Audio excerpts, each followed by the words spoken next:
Je m'appelle Xavier Delmont, je travaille au sein de la coopérative Tram et je suis coordinateur du réseau Wallon PAC qui a pour objet, de manière générale, de favoriser la mise en œuvre de la politique agricole commune en Wallonie et de faire connaître celle-ci d'une manière plus large au grand public et aux citoyens, agriculteurs et acteurs impliqués. Merci. Alors, la question qui est posée, c'est quels sont les enjeux de la politique agricole commune pour les agriculteurs et pour la société?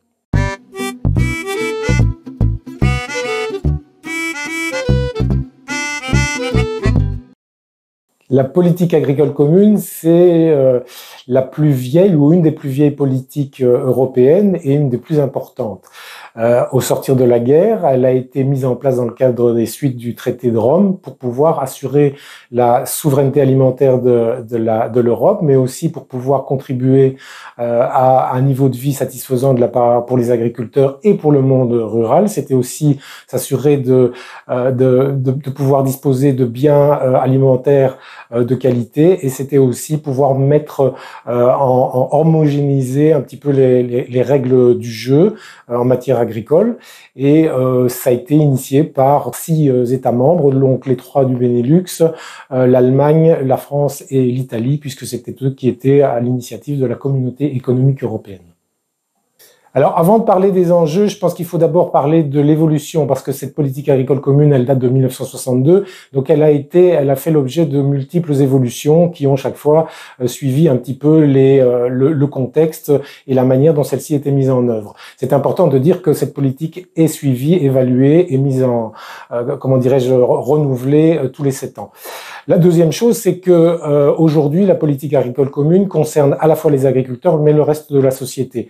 Donc, c'est vrai que c'est souvent ce qui est connu du grand public, mais les bénéficiaires, c'est à la fois premier pilier de la PAC, tout ce qui concerne l'agriculteur, c'est-à-dire soutien au marché et aide directe, mais c'est aussi deuxième pilier de la PAC qui concerne le monde rural, le développement rural, et donc les TPE, PME, les groupes d'action locale, mais c'est aussi les forestiers, enfin, l'ensemble des acteurs des territoires ruraux.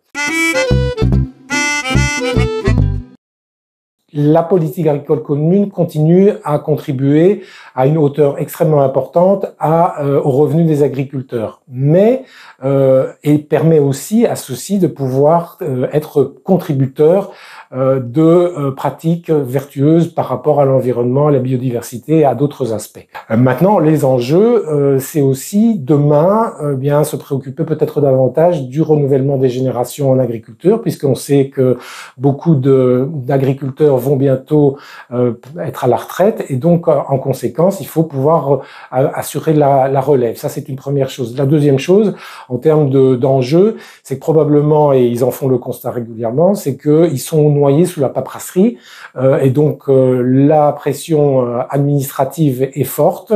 C'est bien pour ça qu'ils se sont retrouvés dans les rues de Bruxelles début de l'année dernière, et donc il est important de pouvoir répondre à leurs besoins.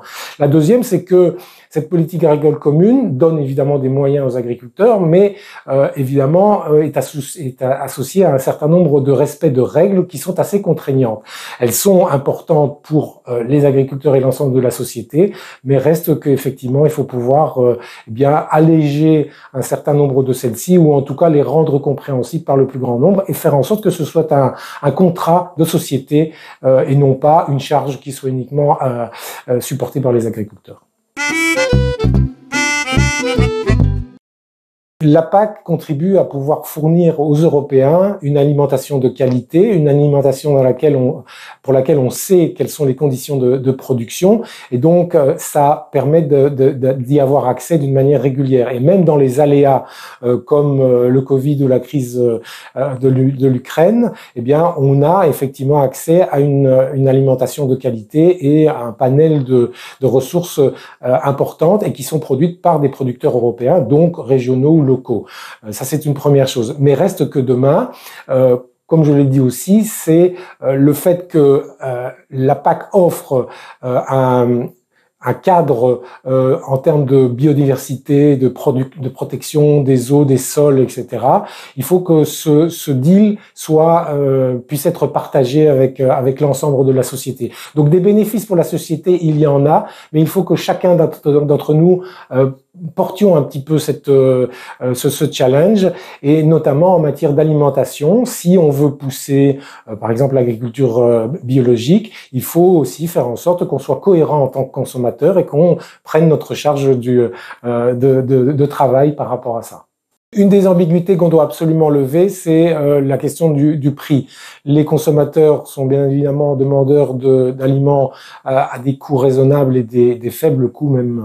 Mais il faut toujours avoir conscience que derrière ces produits, il y a des producteurs, il y a des agriculteurs, et eux aussi doivent bénéficier de la part raisonnable de la production. Et donc, c'est toujours un équilibre compliqué à trouver. Et je pense que c'est dans le dialogue entre les agriculteurs, les citoyens, qui doivent mieux comprendre les contraintes des agriculteurs que, effectivement, pourra se trouver une partie de la solution.